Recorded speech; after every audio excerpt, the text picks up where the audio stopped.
Shalom Bapak Ibu yang dikasihi Tuhan Yesus, kiranya damai sejahtera Kristus beserta kita semua. Selamat mengikuti renungan firman Tuhan hari ini. Tuhan Yesus memberkati. Renungan hari ini berjudul Membelah Gunung Batu. Bacaan kita terambil dari Galatia 1 ayat 23 dan 24 yang berbunyi demikian. Mereka hanya mendengar bahwa ia yang dahulu menganiaya mereka sekarang memberitakan iman yang pernah hendak dibinasakannya, dan mereka memuliakan Allah karena aku. Bapak, Ibu, dan saudara sekalian, Dasrat Manji adalah seorang buruh miskin di desa Gelaur, negara bagian Bihar di India. Tetapi oleh orang-orang di sekitarnya, ia lebih dikenal sebagai lelaki gunung atau si pembelah gunung. Mengapa demikian? Ternyata selama 22 tahun, ia membelah gunung batu yang ada di daerahnya hanya dengan bermodalkan palu dan pahat di tangannya. Hasilnya, ia mempersingkat perjalanan dari kota Atri ke Wasirgan dari sebelumnya berjarak 55 km menjadi 15 km.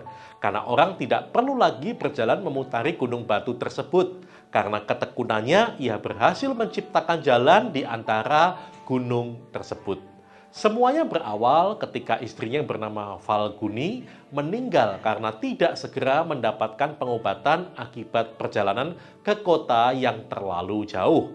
Kota di mana ada dokter terdekat berjarak 70 km dengan cara melewati bukit-bukit batu atau melewati jalan berbahaya di tengah bukit. Manji pun bertekad agar warga desa lainnya tidak perlu mengalami kejadian yang keluarganya alami.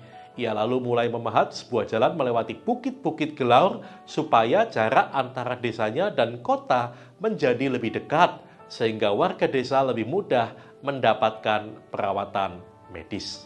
Sejak mengalami perjumpaan pribadi dengan Tuhan Yesus, Rasul Paulus pun mengalami perubahan total dalam hidupnya. Dahulu hidup seperti orang Farisi dan sangat bersemangat menganiaya para pengikut Kristus, tetapi kemudian ia giat untuk mengabarkan Injil. Karena pemberitaan Injil tersebut, ia mengalami banyak penderitaan, bahkan hampir kehilangan nyawa. Namun Rasul Paulus rela menanggung semuanya itu, agar orang lain juga menerima keselamatan dalam Kristus Yesus sebagai satu-satunya cara Allah untuk menyelamatkan. Kemanapun ia pergi, Rasul Paulus tidak pernah bosan untuk memberitakan bahwa Tuhan Yesus adalah satu-satunya jalan keselamatan. Tidak ada cara lain untuk diselamatkan kecuali dengan percaya dan menerimanya sebagai Tuhan dan Juru Selamat.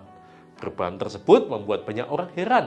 Di dalam Galatia 1 ayat 23, Rasul Paulus mengatakan mereka hanya mendengar bahwa ia yang dahulu menganiaya mereka sekarang memberitakan iman yang pernah hendak dibinasakannya. Apapun masa lalu kita dan pengalaman hidup yang pernah kita lewati, tentunya kita bersyukur ketika kita boleh menerima Injil keselamatan. Namun apakah kita juga rindu agar orang lain juga diselamatkan? Adakah kita mau membagikan Injil sehingga orang lain juga mendengarnya? Sekiranya kita tidak menyimpan keselamatan hanya untuk diri kita sendiri, namun terbeban untuk menyatakan Injil kepada orang-orang di sekitar kita.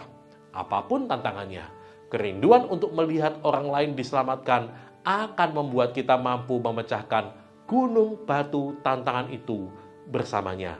Amin.